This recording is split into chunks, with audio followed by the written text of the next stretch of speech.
Well, it is sadly another Keenan and Reuben, this time in Nagpur, as a 23-year-old youth was shot dead, all because he dared to stand up to Eve teasers. A BSc student, Roshan, was gunned down by two Eve teasers in Utankha area of Nagpur. While the police continue investigating into the case, the accused remain still at large. लड़के लोग थे, लड़के का पीछा कर रहे थे।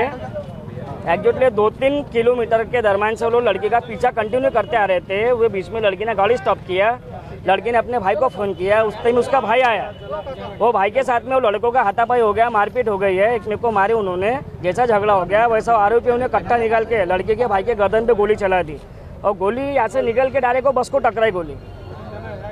उतने में पुलिस आई, पुलिस डायरेक्ट आरोपी जो घायल है जिसको गोली चली है वो मेडिकल में भर्ती है। Kashif now joins us on the phone line. Kashif, take us through the details of what actually took place. It appears that the boy had an altercation with these two Eve teasers, after which he was shot dead. Absolutely, that's what the reports coming in. There was an altercation, and which after that he was shot in his shoulder, and then he died in the hospital. Is what we are getting to know at this moment. The police at this moment tight-lipped about the investigations. They are still trying to ascertain what really happened. The case being registered at the Imambara police station in Nagpur over here. And clearly at this moment, very sketchy details as to how this altercation in fact started. The eyewitnesses still saying that the boy in question was trying to stop these goons from harassing a woman, and after that he was shot. So clearly at this moment, sketchy details coming in from Nagpur. Now, take us through what is the latest that the police have on the investigation. We believe that they've got the registration number of the bike on which these two boys came and killed Roshan.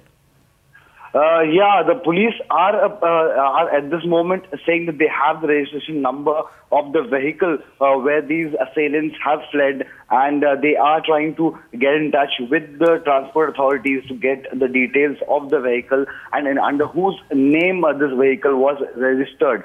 But clearly at this moment there's more than one suspect involved. Eyewitnesses saying there were at least 3 to 4 people there at that time when this incident happened. So the police are obviously speaking to the eyewitnesses, checking with the vehicle registration numbers, and what we also know from sources in the police that probably by evening there could be a breakthrough, there could be some arrests made in the case.